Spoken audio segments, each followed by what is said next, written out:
भारतीय भाषाओं और बोलियों के साथ साथ कई वैश्विक भाषाओं को यथोचित सम्मान देते हुए उनकी शब्दावलियों, पदों, वाक्य विन्यासों और व्याकरणिक नियमों को आत्मसात किया है। हिंदी भाषा ने स्वतंत्रता आंदोलन के मुश्किल दिनों में देश को एकता के सूत्र में बांधने का अभूतपूर्व कार्य किया।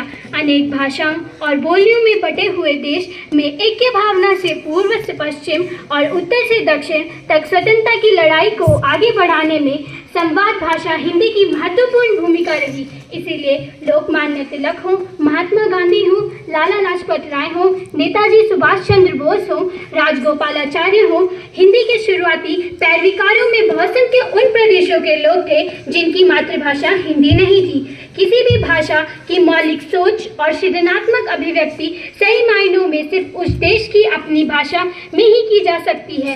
प्रसिद्ध साहित्यकार भारतेंदु हरिश्चंद्र ने लिखा है कि निज भाषा उन्नति आहे सब उन्नति को मूल, यानी अपनी भाषा की उन्नति सभी प्रकार की उन्नति का मूल है। राष्ट्र की पहचान इस बात से भी होती है कि उसने अपनी भाषा को किस सीमा तक मजबूत, व्यापक एवं समृद्ध बनाया है। यही कारण है कि स्वतंत्रता प्राप्ति के बाद संविधान निर्माताओं ने अनुच्छेद 343 द्वारा संघ की राजभाषा के रूप में हिंदी और लिपि के रूप में देवनागरी को अपनाया। माननीय प्रधानमंत्री श्री नरेंद्र मोदी जी के नेतृत्व में भारतीय भाषाओं को राष्ट्र से वैश्विक मंचों तक यथोचित सम्मान मिला है। हमारी सभी भारतीय भाषाएं और बोली हमारी सांस्कृतिक धरोहर है।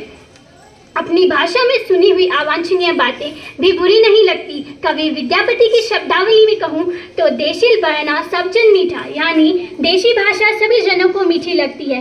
गृह मंत्रालय का राजभाषा विभाग निरंतर प्रत्यानशील है कि शहद समान मीठी भारतीय भाषाओं को आधुनिक तकनीक के माध्यम से अत्याधुनिक और वैज्ञानिक प्रयोगों के अनुकूल उपयोगी बनाया जा सके। सरकार और जनता के बीच भारतीय भाषाओं में संवाद स्थापित कर जन कल्याणकारी योजनाओं को प्रभावी तौर पर लागू किया जा सकता है। दुनिया के सबसे बड़े लोकतंत्र जन जन तक उनकी ही भाषा में उनके हित की बातें पहुंचाकर आदर्श लोकतंत्र के निर्माण का सबसे अच्छा उदाहरण हो सकता है। राजभाषा विभाग ने इसी उद्देश्य से राजभाषा हिंदी के प्रयोग को सूचना प्रौद्योगिकी के माध्यम से सहज बनाने की दिशा में काम करते हुए स्मृति आधारित अनुवाद प्रणाली कंठस्थ का निर्माण किया और विकास किया है।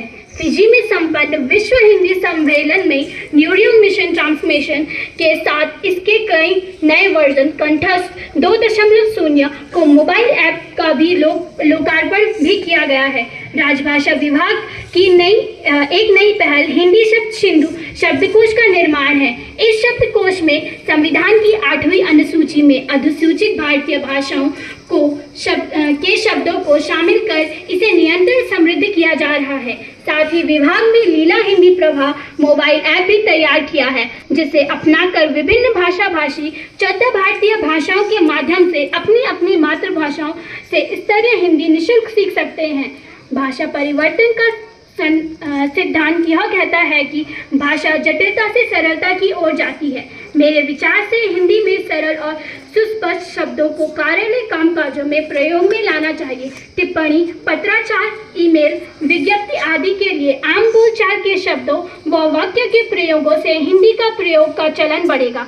हमारे लिए हिंदी का प्रश्न सिर्फ एक भाषा का प्रश्न नहीं, बल्कि राष्ट्रीय स्वाभिमान व सांस्कृतिक गौरव का विषय है। मुझे विश्वास है कि राजभाषा विभाग के उपयुक्त प्रयासों से सभी मातृभाषाओं के आत्मसात करते हुए लोक सम्मत भाषा हिंदी विज्ञान सम्मत व तकनीक सम्मत होकर संपन्न राजभाषा के रूप में स्थापित होगी। पुनश्च आप सभी को हिंदी दिवस की अत्यंत शुभकामनाएं। जय हिंद, जय भारत।